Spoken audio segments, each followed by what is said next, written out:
નમસ્કાર વિદ્યાર્થી મિત્રો, સ્વાગત છે તમારું આપણી યુટ્યુબ ચેનલ આઈસાઇટ એજ્યુકેશનની અંદર. તો આપણે ગયા લેક્ચરની અંદર પ્રકાશનું પરાવર્તન અને વક્રીભવનની અંદર વાત કરી હતી કે પરાવર્તન એટલે શું થાય. પછી તો કે સમતલ અરીસો હોય એના વડે જે પરાવર્તન થાય છે એ પરાવર્તન કેવું થાય અને એના વડે જે પ્રતિબિંબ બનશે પ્રતિબિંબના ગુણધર્મો કેવા હશે એની વાત કરી હતી. ત્યારે આપણે કીધું હતું કે અરીસા છે બે પ્રકારના હશે. એક તો હોય સમતલ અરીસો અને બીજો હોય છે ગોળીય અરીસા. તો આજે આપણે ગોળીય અરીસા વિશે વાત કરવાની છે. ગોળીય અરીસા એટલે શું?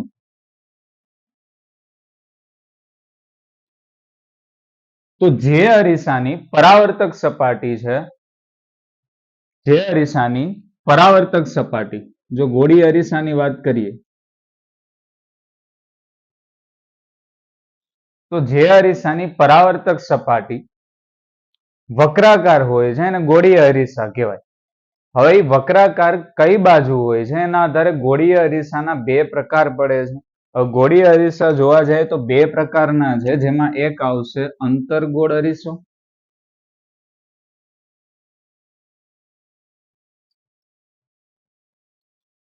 અને બીજો આવશે બહિર્ગોળ અરીસો.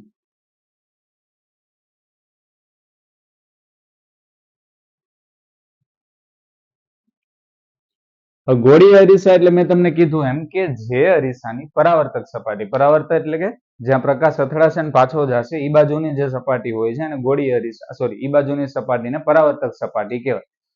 તો જે અરીસાની પરાવર્તક સપાટી છે એ વક્રાકાર હશે. સમતલ અરીસાની અંદર એકદમ સીધી સમતલ સપાટી હતી, જ્યારે આની અંદર વક્રાકાર હશે એને આપણે ગોળીય અરીસા કહેશું. ગોળીય અરીસાના બે પ્રકાર થશે, એક તો થશે અંતર્ગોળ અરીસો અને બીજો હશે બહિર્ગોળ અરીસો. તો અંતર્ગોળ અરીસો એટલે શું? તો જો અંતર્ગોળ અરીસો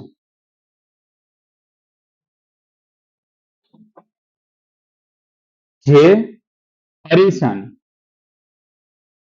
પરાવર્તક સપાટી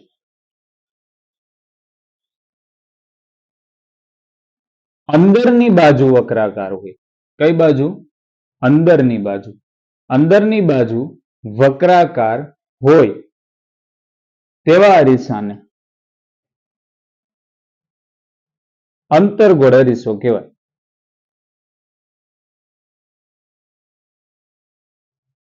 શું કીધું? કે જે અરીસો હશે એની ગોળાકાર સપાટી, વક્રાકાર સપાટી છે એ અંદરની બાજુ વક્રાકાર હશે એને અંતર્ગોળ અરીસો કહેશું.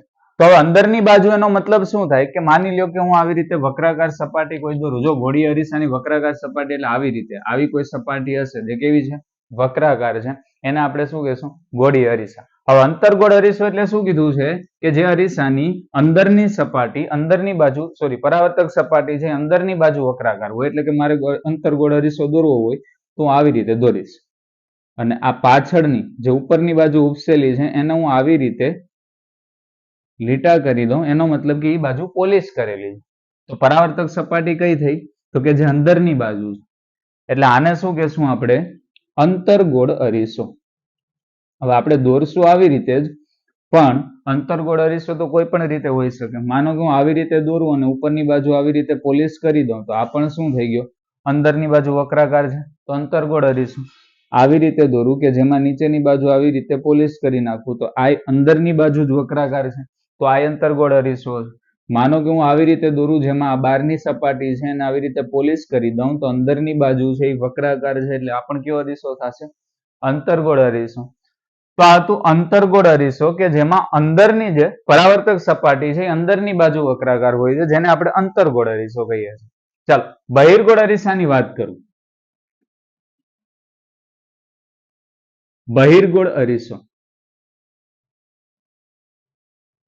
તો બહિર્ગોળ અરીસો એટલે એવો અરીસો કે જેની પરાવર્તક સપાટી છે એ બહારની બાજુ વક્રાકાર હોય. જો ખાસ ધ્યાન રાખજો, હું બોલું છું પરાવર્તક સપાટી, બાકી આમાં કેવું હોય તો બહારની સપાટી તો આ પણ થાય પણ એ પોલિશ કરેલી છે. જે પરાવર્તક સપાટી છે એ અંદરની બાજુ છે એટલે આપણે આને અંતર્ગોળ અરીસો કહીએ છીએ. બહિર્ગોળ અરીસાની અંદર શું હશે તો કે જે અરીસાની પરાવર્તક સપાટી બહારની બાજુ વક્રાકાર હોય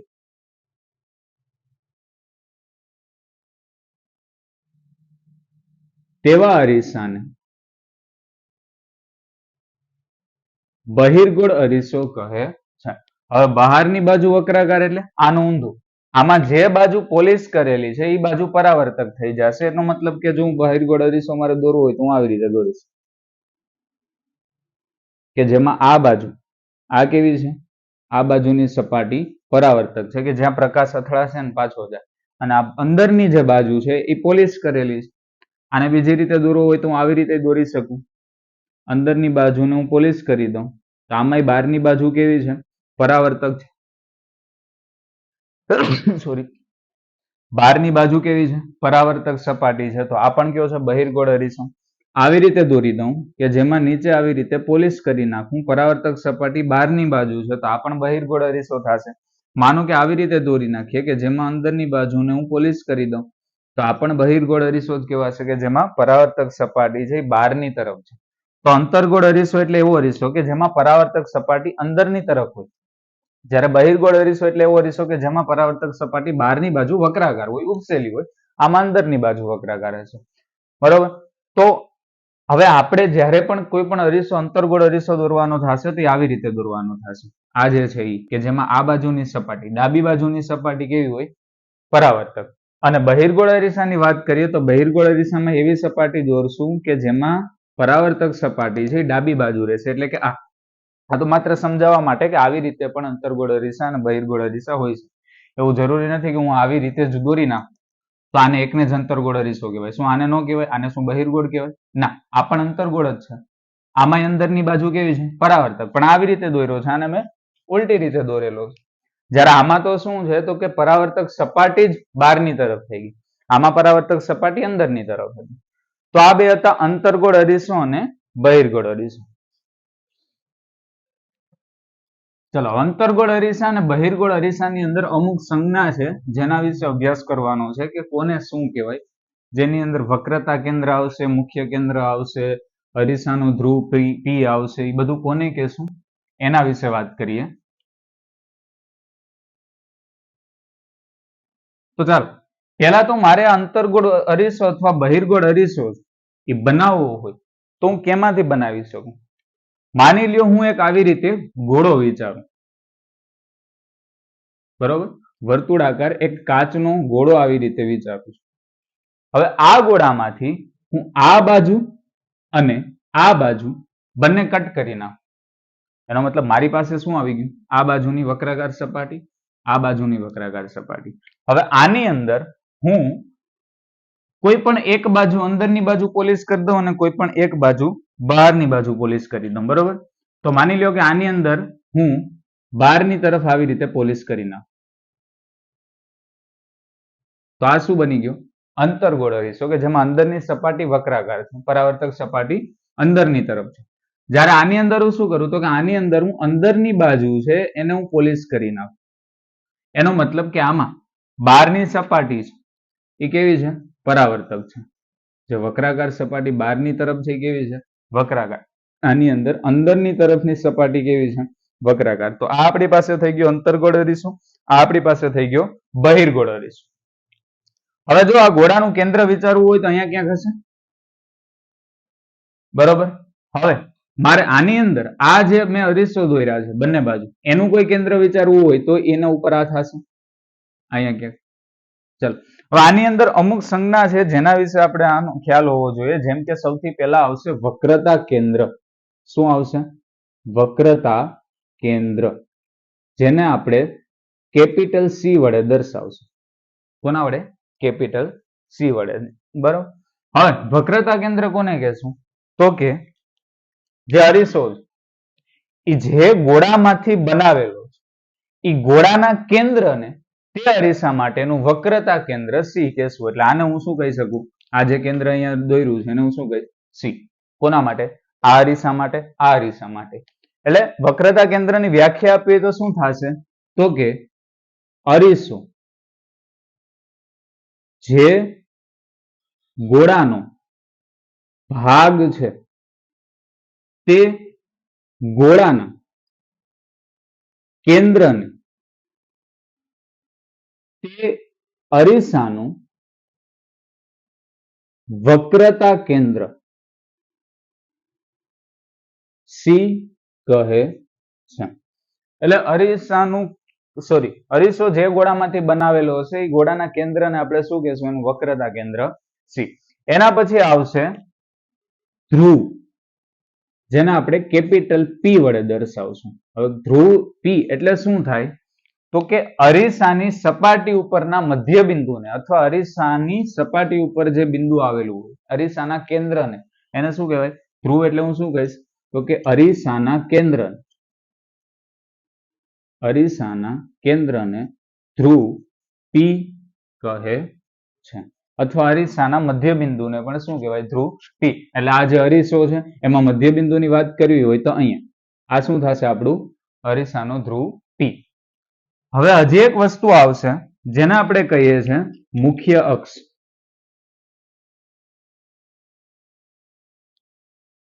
મુખ્ય અક્ષ એટલે શું થાય? તો કે વક્રતા કેન્દ્ર સી અને અરીસાનો ધ્રુવ પી,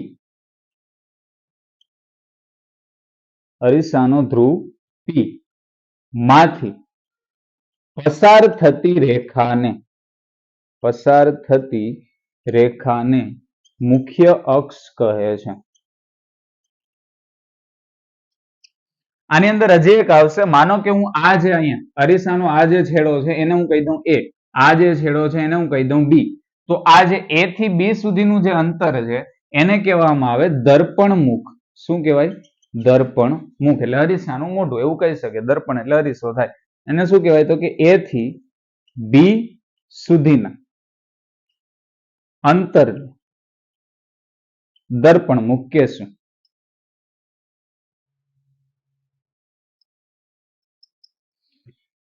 ચાલો આટલી વસ્તુ ક્લિયર. જો આની અંદર યાદ રાખવાનું છે તો વક્રતા કેન્દ્ર સી, ધ્રુવ પી અને મુખ્ય અક્ષ.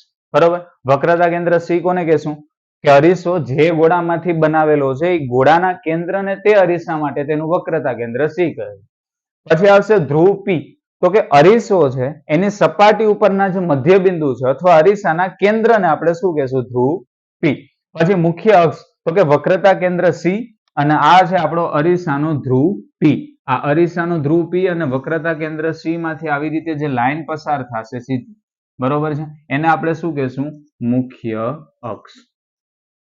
બરોબર. પછી એ થી બી સુધીનું આ જે અંતર છે એને શું કહેવાય? અરીસાનું દર્પણ મુખ. ચાલો આટલી વસ્તુ ક્લિયર. હવે એક ત્રીજી વસ્તુ હજી એક આવશે જેને આપણે કહેશું વક્રતા કેન્દ્ર. વક્રતા કેન્દ્ર છે એની એમ જોવા જાય તો વ્યાખ્યા થોડીક અલગ છે, પણ યાદ રાખવા માટે તમે બીજી રીતે યાદ રાખી શકો. હવે ચાલો સમજો. વક્રતા કેન્દ્ર સમજાવ્યા પહેલા તમને એક વસ્તુ સમજાવું. માનો કે આવી રીતે આ કોઈ અંતર્ગોળ અરીસો છે, બરોબર, કે જેમાં બહારની બાજુની સપાટી છે એ પોલિશ કરેલી છે. પોલિશ કરેલી બાજુ હશે ને આપણે આવી રીતે લીટા વડે દર્શાવશું અને આ બાજુની સપાટી કેવી છે? પરાવર્તન. ચાલો હવે આમાં મારે અરીસાનો ધ્રુવ પી ની વાત કરવી હોય તો અહીંયા ક્યાંક હશે. મુખ્ય કેન્દ્ર છે અહીંયા ક્યાંક હશે, બરોબર, કેમ કે આ જે ગોળામાંથી બનાવેલો હશે એ ગોળાનું કેન્દ્ર વિચારું તો અહીંયા ક્યાંક હોય તો આ અરીસા માટેનું શું થાય? વક્રતા કેન્દ્ર સી થશે. આ શું છે? સી. આ શું છે? પી. હવે સી અને પી માંથી જે લાઈન પસાર થાય છે સીધી રેખા, જેને આપણે શું કહીએ છીએ? મુખ્ય અક્ષ. બરોબર. તો ચાલો હવે આની અંદર આપણે જ્યારે પ્રતિબિંબ, અચ્છા, વસ્તુનું પ્રતિબિંબ રચવાનું છે. આપણે કાંઈ નથી કરવાનું. આજે અરીસાની વાત કરીએ છીએ, અંતર્ગોળ અરીસો અને બહિર્ગોળ અરીસો, એ બંને અરીસાની અંદર આપણે અલગ અલગ જગ્યાએ વસ્તુને મૂકવાની અને અલગ અલગ જગ્યાએ જ્યારે આપણે વસ્તુને મૂકશું તેનું પ્રતિબિંબ ક્યાં મળે છે, કેવું બને છે, નાનું બને છે, મોટું બને છે, વાસ્તવિક બને, આભાસી બને, કઈ જગ્યાએ બને છે, બસ એની વાત કરવાની. તો આની અંદર આપણે વસ્તુને હંમેશા ડાબી બાજુ રાખવાની. કઈ બાજુ? ડાબી બાજુ. પછી અંતર્ગોળ અરીસો હોય તોય ભલે અને બહિર્ગોળ અરીસો હોય તોય ભલે. એટલા માટે તો પરાવર્તક સપાટી આપણે કઈ બાજુ રાખી? ડાબી બાજુ. બાકી આ અરીસાને હું આવી રીતે દોરું શું ખોટું? ચાલો આવી રીતે દોરી આપવાનું અને આ બાજુની સપાટીને પોલિશ કરી દો તો આ શું થઈ ગયું? અંતર્ગોળ અરીસો જ છે. પણ આમાં જુઓ પરાવર્તક સપાટી કઈ બાજુ થઈ ગઈ? જમણી બાજુ. પણ જમણી બાજુ આપણે વસ્તુને રાખશું નહીં. વસ્તુને ક્યાં રાખશું? હંમેશા ડાબી બાજુ. એટલા માટે ડાબી બાજુ વસ્તુ રાખી હોય તો એમાંથી જે પ્રકાશના કિરણો છે એ બધા આવશે અને અરીસામાં અથડાઈને પાછા આવશે એટલે કે પરાવર્તન થશે. જ્યારે આની અંદર હું ડાબી બાજુ કોઈ વસ્તુ રાખું તો એનો કોઈ મતલબ જ નથી ને, કેમ કે પ્રકાશનું કિરણ જશે આ બાજુની સપાટી તો પોલિશ કરેલી છે તો કાંઈ ફેર નહીં પડે, પ્રકાશના કિરણનું પરાવર્તન થશે નહીં. પરાવર્તન કરવા માટે ફરજિયાત મારે જે અરીસો લો, અંતર્ગોળ હોય કે બહિર્ગોળ, એની પરાવર્તક સપાટી છે એ હંમેશા ડાબી બાજુ રાખીશ. શું કામ? વસ્તુને ક્યાં રાખશું? હંમેશા ડાબી બાજુ. હવે વસ્તુને આપણે આવી રીતે મુખ્ય અક્ષને લંબ રહે એવી રીતે આવી રીતે આપણે દર્શાવીશું. આ હું એવું વિચારું કે આ મારા માટે એક વસ્તુ છે. હવે વસ્તુમાંથી પ્રકાશના કિરણો સીધા આવતા હોય ને આમાં અથડાતા હોય. હવે જે માર્ગે આવશે એ માર્ગના આધારે એનું પરાવર્તન જુદી જુદી રીતે થશે. માનો કે કોઈ કિરણ છે સીધું આવશે તો બીજે ક્યાંકથી જશે, બીજે ક્યાંકથી જતું હોય તો સીધું જશે, પી ઉપર આવતું હોય તો કંઈક થશે, બરોબર. પણ એક વસ્તુ છે કે જો કોઈ પ્રકાશનું કિરણ છે જ્યારે મુખ્ય અક્ષને સમાંતર આવતું હોય, કેવું આવતું હોય? મુખ્ય અક્ષને સમાંતર. ચાલો વસ્તુને થોડીક વાર ભૂલી જાઓ. આ મુખ્ય અક્ષ છે, આ પ્રકાશનું કિરણ છે એટલે કે આપાત કિરણ વિચારીએ. મુખ્ય અક્ષને સમાંતર આ જે કિરણો આવતા હોય છે એ હંમેશા અરીસામાં ભટકાય અને આ જે મુખ્ય અક્ષ છે એમાં કોઈ એક બિંદુએ બધા ભેગા થાય. શું થાય? એક બિંદુએ ભેગા થશે. પછી હજી કોઈ વિચારું, એવું તો જરૂરી નથી ને કે બે જ કિરણ હોય, ગમે એટલા કિરણો હોઈ શકે સમાંતર આવતા, મુખ્ય અક્ષને સમાંતર ગમે એટલા કિરણો આવતા હોય એ બધા કિરણો ભટકાઈને હંમેશા ક્યાંથી પસાર થશે? આ એક બિંદુમાંથી. માનો કે અહીંયાથી કોઈ વિચારું તો એ ભટકાઈને કેવું જશે? આમ. એટલે આપાત કિરણ છે આવ્યું, પરાવર્તન પામીને આમ ગયું. આપાત કિરણ છે આવ્યું, પરાવર્તન પામીને આમ ગયું. આપાત કિરણ આવ્યું, પરાવર્તન પામીને આમ ગયું. આ પરાવર્તન પામીને આમ. ટૂંકમાં જેટલા પણ કિરણો મુખ્ય અક્ષને સમાંતર સીધા આવશે એ બધા કિરણો હંમેશા મુખ્ય અક્ષ પર કોઈ એક બિંદુએ ભેગા થશે. એ બિંદુને આપણે કહેશું મુખ્ય કેન્દ્ર કેપિટલ એફ. શું કહેશું એને? મુખ્ય કેન્દ્ર એફ. તો મારે મુખ્ય કેન્દ્રની વ્યાખ્યા આપી હોય, હમણાં આપણે જેમ વક્રતા કેન્દ્ર સી છે, મુખ્ય અક્ષ છે, એ બધાની વ્યાખ્યા આપી એવી જ રીતે મુખ્ય કેન્દ્ર કેપિટલ એફ ની પણ વ્યાખ્યા યાદ રાખવાની છે. મુખ્ય કેન્દ્ર એફ એટલે શું થશે? તો કે મુખ્ય અક્ષને સમાંતર આવતા કિરણો, જોજો, મુખ્ય અક્ષને સમાંતર આવતા કિરણો, મુખ્ય અક્ષ કિરણો પરાવર્તન પામી મુખ્ય અક્ષ પર જે બિંદુએ ભેગા થાય તે બિંદુને મુખ્ય કેન્દ્ર એફ કહે છે. શું કીધું? મુખ્ય અક્ષને સમાંતર આવતા કિરણો, એટલે આપણી મુખ્ય અક્ષ એને સમાંતર આવતા કિરણો પરાવર્તન પામી એટલે કે અરીસામાં ભટકાઈને એટલે પરાવર્તન પામી મુખ્ય અક્ષ પરના કોઈ જ એક બિંદુએ ભેગા થશે. એ બિંદુને આપણે શું નામ આપી દીધું છે? એને નામ આપ્યું મુખ્ય કેન્દ્ર એફ. આ વસ્તુ ક્લિયર? બહિર્ગોળ અરીસામાં એવું છે, પણ બહિર્ગોળ અરીસામાં થોડીક વસ્તુ છે એ આડાવડી છે. આંતરગોળ અરીસો સમજાઈ ગયો. મુખ્ય કેન્દ્ર કોને કહેશું? મુખ્ય અક્ષને સમાંતર આવતા કિરણો પરાવર્તન પામી મુખ્ય અક્ષ પર જે બિંદુએ ભેગા થશે તે બિંદુને મુખ્ય કેન્દ્ર એફ કહેવાય. બરાબર. આ તો આપણે વ્યાખ્યાની દ્રષ્ટિએ જોયું. બાકી આમ યાદ રાખવા માટે તમારે શું કરવાનું? પી અને સી ની એક્ઝેક્ટ વચ્ચેનું બિંદુ હંમેશા આપણું મુખ્ય કેન્દ્ર એફ હશે. એટલે માનો કે પી થી સી સુધીનું અહીંયા સુધીનું અંતર છે એ 6 સેન્ટીમીટર છે. એનો મતલબ કે પી થી આપણો એફ છે એ 3 સેન્ટીમીટર હશે. ટૂંકમાં અડધા અંતરે, એટલે અહીંયાથી અહીંયાનું જે અંતર છે એનું અડધું શું થશે? આપણા મુખ્ય કેન્દ્ર એફ. એટલે આપણે જ્યારે તમે ડ્રો કરશું, હું શીખવાડીશ કેવી રીતે તમારે ડ્રો કરવાનું, કેટલું માપ લેવાનું, બધામાં ફિક્સ રાખશું કે એટલું જ માપ લઈને આપણે અરીસા દોરવાના. પણ જ્યારે માપ લ્યો ત્યારે માનો કે તમે પી થી સી સુધીનું અંતર જે છે એ 6 સેન્ટીમીટર રાખ્યું છે તો તમારે આંખ બંધ કરીને એફ અહીંયાથી 3 સેન્ટીમીટરે દોરી નાખવાનું. પછી એવું જોવાનું, કેમ કે તમને કેવી રીતે ખબર પડે કે આ સીધું ગયું ક્યાંથી કયા બિંદુમાંથી નીકળે છે? પણ એ હંમેશા ક્યાંથી નીકળે? આ બેની એક્ઝેક્ટ વચ્ચેના બિંદુથી. એને આપણે શું કહેવાય? મુખ્ય કેન્દ્ર એફ. અહીંયા મુખ્ય કેન્દ્રની બીજી વ્યાખ્યા આપી શકું. શું આપી શકું? પી અને સી ની વચ્ચેના બિંદુને શું કહેવાય? મુખ્ય કેન્દ્ર એફ. બરોબર. ચાલો બહિર્ગોળ અરીસાની અંદર જોઈએ. આ તો હતો અંતર્ગોળ અરીસો. હવે બહિર્ગોળ અરીસાની અંદર થોડીક વાત જુદી છે, પણ છે આના જેવી.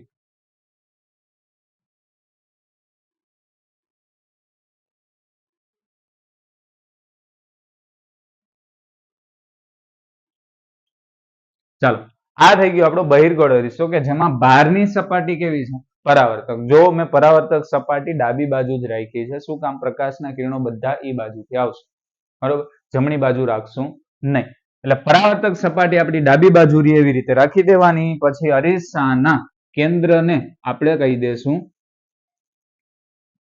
અરીસાના કેન્દ્રને આપણે શું કહેશું? ધ્રુવ પી. અને જો હવે આની અંદર ગોળો આપણો આ બાજુ હશે. હશે ને?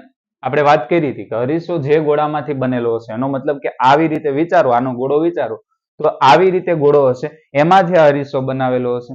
તો એનો ગોળો આવી રીતે છે, તેનું કેન્દ્ર પણ ક્યાં હશે? આ બાજુ. અંતર્ગોળ અરીસામાં અંતર્ગોળ અરીસો આવી રીતે હતો, એટલે એનો જે ગોળો હતો આપણે આવી રીતે વિચારતા હતા, તો અંતર્ગોળ અરીસાની અંદર એનું જે કેન્દ્ર હતું એ આ બાજુ થતું હતું. જ્યારે બહિર્ગોળ અરીસાની અંદર એનું વક્રતા કેન્દ્ર છે એ આ બાજુ થશે, જેને આપણે કહેશું વક્રતા કેન્દ્ર સી. હવે પી અને સી માંથી જે લાઈન પસાર થાય છે એને આપણે કહેશું મુખ્ય અક્ષ સી.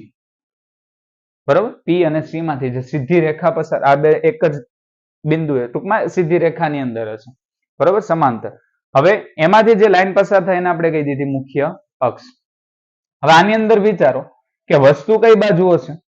આ બાજુ. મેં તમને કીધું એમ ટૂંકમાં કિરણો બધા પ્રકાશના ક્યાંથી આવશે? આ બાજુથી જ આવે ને, તો જ પરાવર્તન થશે. આ બાજુથી આવે તો શું કઈ ન થાય પરાવર્તન, કેમ કે આ બાજુની સપાટી કેવી છે? પોલિશ કરેલી. હવે પરાવર્તન તો ક્યાં થાય? જ્યાં પરાવર્તક સપાટી હોય ત્યાં. તો પરાવર્તક સપાટી આ બાજુ છે, એટલે પરાવર્તનની ઘટના પણ આ બાજુ જ થશે, એટલે પ્રકાશના કિરણો પણ આ બાજુથી જ આવશે. બરોબર, એટલે આમાં એવી રીતે જેમ અંતર્ગોળ અરીસામાં આપણી મુખ્ય અક્ષ છે, મુખ્ય અક્ષને સમાંતર આવતા બધા જ પ્રકાશના કિરણો, મુખ્ય અક્ષને સમાંતર આવતા બધા જ પ્રકાશના કિરણો, બરોબર છે, એ ભટકાઈને મુખ્ય અક્ષ પર એક બિંદુએ ભેગા થશે. હવે અંતર્ગોળ અરીસાની અંદર વિચારો તો એમાં આવી રીતે હતું, એટલે આપણે એમાં આરામથી આવી રીતે મુખ્ય અક્ષને સમાંતર આવતું કિરણ છે એ ભટકાઈને ક્યાંથી જશે? આમાં. હવે આની અંદર શું થશે? ભટકાઈને શું આમ જશે? નહીં, આમાં ભટકાઈને એવી રીતે જશે કે માની લો કે આપણે વાત કરી હતી મુખ્ય કેન્દ્ર ક્યાં હોય? પી અને સી ની એકદમ વચ્ચેનું બિંદુ, એટલે અહીંયા ક્યાંક હશે એફ. બરોબર, ચાલો એની વચ્ચેનું બિંદુ. હવે આની અંદર શું થાય? જો એ તો ફિક્સ જ છે, અંતર્ગોળ હોય કે બહિર્ગોળ હોય, કિરણ છે એ ભટકાઈને હંમેશા છે એ મુખ્ય કેન્દ્ર એફ માંથી પસાર થશે. જો નહીં થતું હોય તો એ આભાસ કરાવવાનો. આભાસ એનો મતલબ કે ત્યાંથી પસાર નથી થતું, છતાંય આપણે એવું કહીએ છીએ કે ત્યાંથી પસાર થતું હશે. જો કેવી રીતે, આ તો સીધું છે કે અહીંથી આવ્યું અને આ ભટકાય એટલે પરાવર્તન પામીને ક્યાં હોઈ ગયું? આ મુખ્ય કેન્દ્ર એફ માંથી. હવે આમાં મુખ્ય કેન્દ્ર એફ અહીંયા છે, તો એનો મતલબ શું? આવી રીતે આવશે.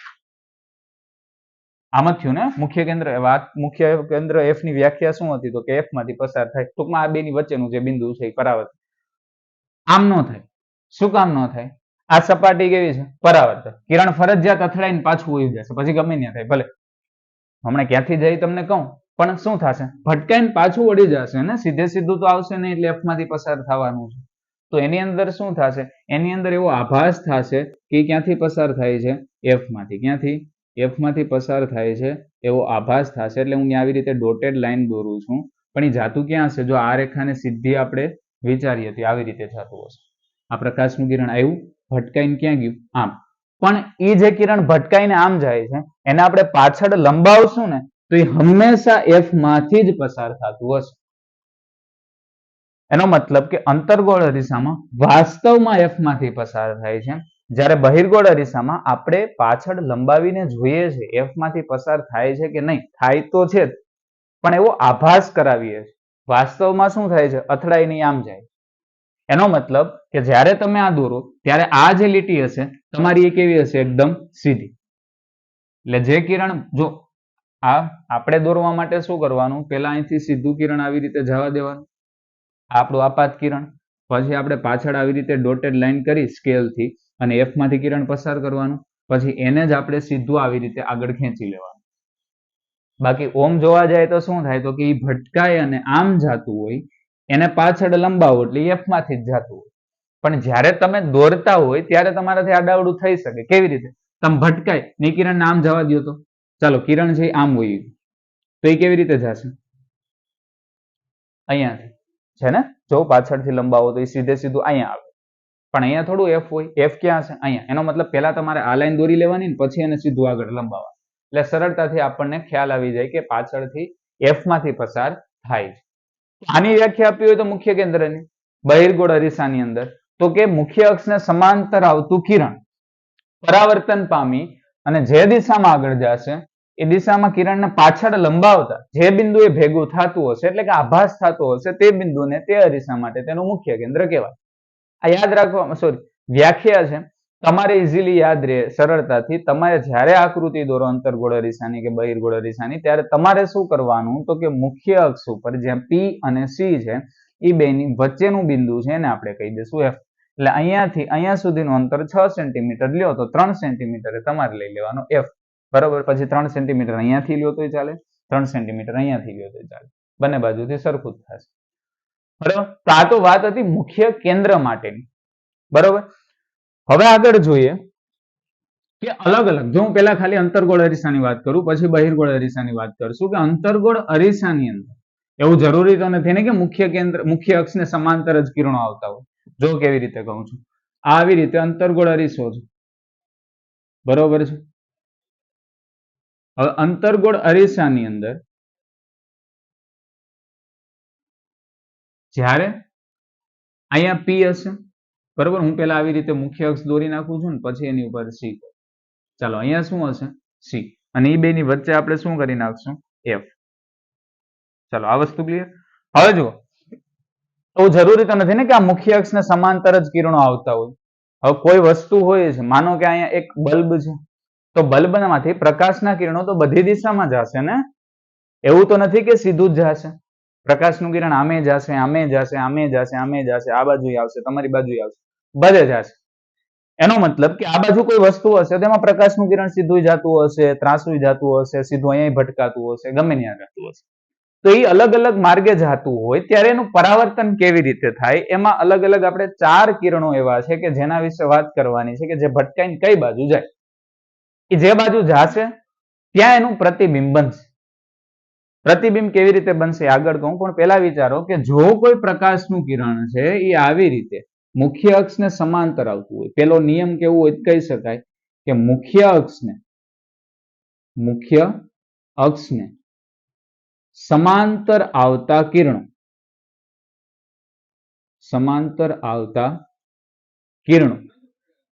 પરાવર્તન પામી મુખ્ય કેન્દ્ર એફ માંથી પસાર થાય. સમજાણું? મુખ્ય અક્ષને સમાંતર જે કિરણ આવે છે એ હંમેશા અહીંથી પરાવર્તન પામીને ક્યાંથી પસાર થશે? એફ માંથી. એટલે જો કોઈ સીધું કિરણ આવી રીતે પ્રકાશનું આવતું હોય, બરોબર, તો એ ભટકાય એને હંમેશા ને હંમેશા મુખ્ય કેન્દ્ર એફ માંથી પસાર થશે. સમજાય છે? આ આપણું છે આપાત કિરણ અને આ છે પરાવર્તિત કિરણ. એ જો સમાંતર મુખ્ય અક્ષને સમાંતર જો કોઈ ભી કેટલા પણ કિરણો આવતા હોય બધા હંમેશા ને હંમેશા એફ માંથી જ પસાર થશે. પછી માની લો કે અહીંયાથી કોઈ સમાંતર કિરણ આવી રીતે આવે છે તો એ પણ પરાવર્તન પામી અને એફ માંથી જ પસાર થશે. ક્યાંથી પસાર થશે? એફ માંથી જ. બરોબર છે. અહીંયા ગમે એટલા કોઈ ભી કિરણ વિચારી લો, માનો કે અહીંયાથી કોઈ કિરણ છે એ પણ ભટકાઈને ક્યાંથી પસાર થશે? એફ માંથી. એનો મતલબ કે જો કોઈ મુખ્ય અક્ષને સમાંતર કિરણ આવે છે હંમેશા પરાવર્તન પામી અને એફ માંથી પસાર થશે. આ તો પેલો પરાવર્તન માટેનો નિયમ કેવું હોય તો કહી શકાય. એના ઉપરથી આપણે પ્રતિબિંબ બનાવવાના છે. એમાંથી કોઈ પણ બે કિરણોને આપણે ભેગા કરશું ને બે કિરણો છે જે જગ્યાએ ભેગા થતા હશે ત્યાં આપણું પ્રતિબિંબ બનશે. કેવી રીતે શું છે આગળ કહું. ચાલો હવે બીજો નિયમ છે આપાત કિરણ. એટલે કે જે કિરણ આપાત થાય છે, આપાત કિરણ મુખ્ય કેન્દ્ર એફ માંથી પસાર થતું હોય. કેમાંથી? એફ માંથી પસાર થતું હોય તો પરાવર્તન પામી મુખ્ય અક્ષને સમાંતર થશે. પેલો નિયમ અને બીજો નિયમ સરખો જ છે, ખાલી બેયમાં ઊંધું છે. મુખ્ય અક્ષને સમાંતર કિરણ, જો આનું પેલા જોઈએ, આપાત કિરણ છે, બરોબર છે. ચાલો આ છે આપણો અંતર્ગોળ અરીસો. આપણી મુખ્ય અક્ષ અહીંયા હશે પી, અહીંયા હશે સી, ઈ બે ની વચ્ચે હશે એફ. ચાલો શું કીધું? આપાત કિરણ મુખ્ય કેન્દ્ર એફ માંથી પસાર થતું હોય, એટલે જો કોઈ કિરણ છે મુખ્ય કેન્દ્ર એફ માંથી પસાર થઈને ક્યાં અથડાતું હોય? અરીસા. તો આ શું થઈ ગયું? આપણું આપાત કિરણ ક્યાંથી આવે છે? એફ માંથી. આપાત કિરણ મુખ્ય કેન્દ્ર એફ માંથી પસાર થતું હોય તો પરાવર્તન પામે, એટલે અહીંથી ભટકાય મુખ્ય અક્ષને સમાંતર થશે, એટલે આવી રીતે આ પરાવર્તિત કિરણ. હવે આની અંદર અને પેલા નિયમની અંદર જો, આની અંદર શું છે? આપાત કિરણ આપણું એફ માંથી પસાર થાય છે, પરાવર્તન પામીને મુખ્ય અક્ષને સમાંતર થાય છે. ઓની અંદર શું હતું? પેલા નિયમમાં સમાંતર આવતું હતું અને એફ માંથી પસાર થતું હતું. સમજાય છે? જો કિરણ આપાત થતું હોય, સીધું આવતું હોય તો એફ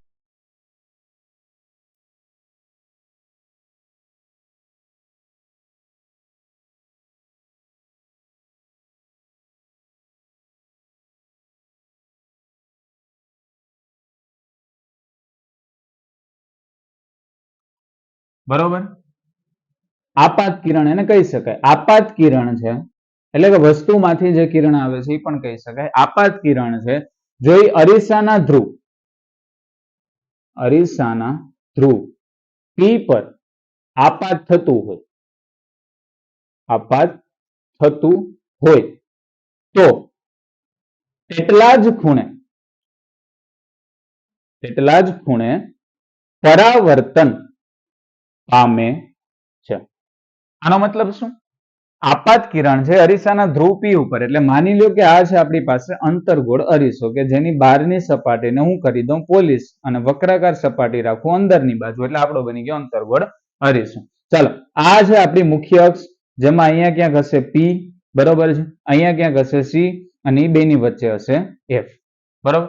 હવે આની અંદર શું કીધું? કે આપાત કિરણ છે અરીસાના ધ્રુવ પી ઉપર આપાત થતું. એનો મતલબ કે જો કોઈ કિરણ સીધે સીધું આવી રીતે ક્યાં આવે છે?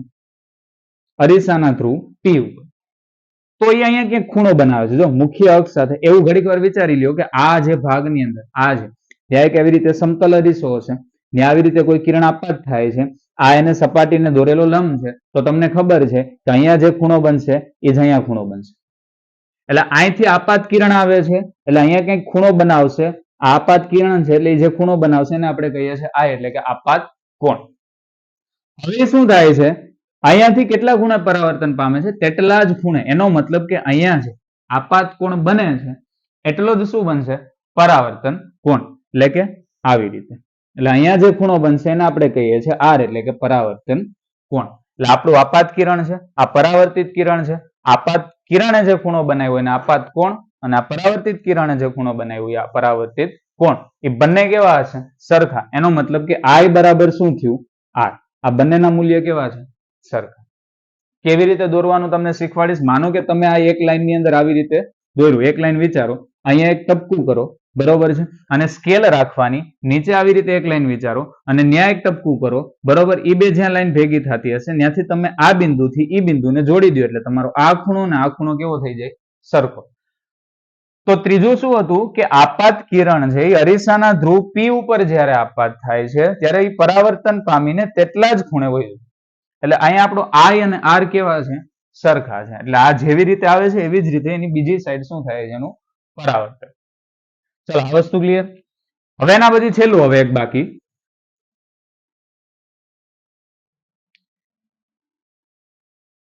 ચોથું એવું છે કે જો આપાત કિરણ છે, આપાત કિરણ વક્રતા કેન્દ્ર સી માંથી પસાર થાય તો પરાવર્તન પામી તે જ માર્ગે આગળ વધે છે, તે જ માર્ગે જાય છે, એવું કયો ને. આનો મતલબ આપણે અંતર્ગોળ અરીસો, બહારની બાજુને હું પોલીસ કરી દઉં, આપણે અંતર્ગોળ અરીસો જોઈએ એટલે અંદરની બાજુને હું પરાવર્તક રાખીશ. અહીંયા હશે આપણો પી, અહીંયા ક્યાંક હશે સી, એ બે ની વચ્ચે હશે એફ, અને આપણી મુખ્ય અક્ષ. હવે શું કીધું? આપાત કિરણ છે વક્રતા કેન્દ્ર સી માંથી પસાર થાય, એટલે વક્રતા કેન્દ્ર આપણું સી છે આ, એમાંથી જો કોઈ કિરણ છે એ આવી રીતે આપાત થતું હોય, બરોબર છે. આવી રીતે કોઈ કિરણ છે એ સી માંથી પસાર થઈને આવે છે એટલે આ છે આપણું આપાત કિરણ. તો શું કીધું? પરાવર્તન પામીને તે જ માર્ગે જાય છે. એનો મતલબ કે ભટકાઈને પાછું એ જ માર્ગે જશે. એટલે જે રીતે આવે છે એ જ રીતે જશે. એટલે અહીંયા એવું કહી શકાય કે અહીંયા આપણે આપાત કિરણ અને પરાવર્તિત કિરણ બંને જુદા નહીં દેખાય, એક જ માર્ગની અંદર દેખાશે. જેમ આપણે કહી નહીં શકીએ કયું આપાત કિરણ છે અને કયું પરાવર્તિત. હા, પણ એ કહી શકશું કે જ્યાં આપાત કિરણ છે ત્યાં જ શું છે આપણું પરાવર્તિત કિરણ. તો આ 1, 2, 3 અને 4 ચાર નિયમમાંથી કોઈ પણ બે નો ઉપયોગ કરીને આપણે વસ્તુનું પ્રતિબિંબ બનાવવાનું છે. હવે કેવી રીતે? તો કે બે કિરણ આપણે આમાં વિચારશું ને તો એ બે કિરણને આપણે પરાવર્તન પામીને ક્યાંક ને ક્યાંક ભેગા થતા હશે. એ જ્યાં ભેગા થતા હશે ત્યાં શું બનશે? તે વસ્તુનું પ્રતિબિંબ. અને એ વસ્તુનું પ્રતિબિંબ કઈ જગ્યાએ બને છે? એ વસ્તુના પ્રતિબિંબનો પ્રકાર કેવો છે? વસ્તુના પ્રતિબિંબનું માપ કેવું છે? આ ત્રણ વસ્તુનો આપણે એમાં જવાબ કહેવાનો છે. તો એવી જ રીતે આપણે અંતર્ગોળ અરીસા માટે કહેશું અને એવી જ રીતે બહિર્ગોળ અરીસા માટે. આ આપણે વાત કરી હતી અંતર્ગોળ અરીસા માટે. એવી જ રીતે હવે આપણે બીજા લેક્ચરની અંદર બહિર્ગોળ અરીસાની અંદર જોશું. Thank you.